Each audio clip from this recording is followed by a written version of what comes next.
O Vivo Más, que é un evento cultural no que se congregan as máis espectaculares máscaras de Entroido de Galicia, Asturias, Cantabria, Castela e León, Castela-A Mancha, País Vasco e mesmo Italia, Francia e Portugal. Non deixa de ser un proxecto que nace a través de un grupo de rapaces de Viana do Bolo e Vilariño de Conso por intentar traer un pouco de vida e cultura ao rural, non?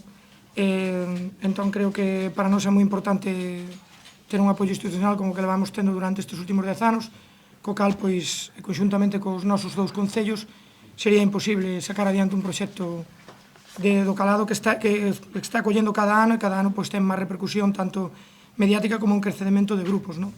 Todas desfilan polas rúas de Viana do Bolo e Vilariño de Conso, poñendo en valor e enxalzando a súa tradición, para que os visitantes poidan gozar dun espectáculo de gran poder visual, sonoro e emocional.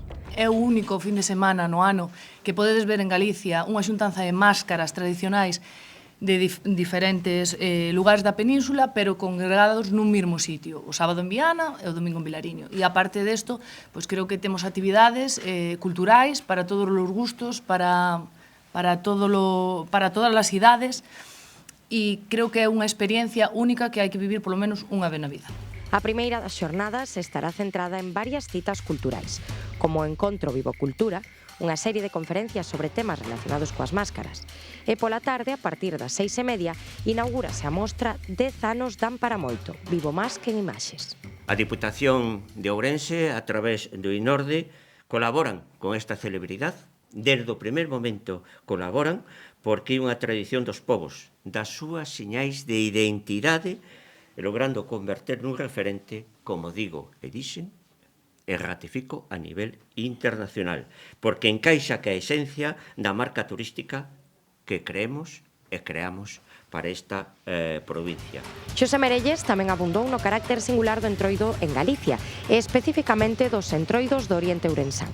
Hai que tamén falar desa aposta polo Entroido como ben de interés cultural recentemente outorgada por a Consellería de Cultura e ademais, pois, bueno, sobre todo reforzar esa aposta que teñen as asociacións e tamén os concellos, porque sin eles o Entroido pois non sería o que é, nin tería o valor que ten. Ademais de todo iso, poderá descubrirse a artesanía e gastronomía da zona nun mercado de produtos típicos.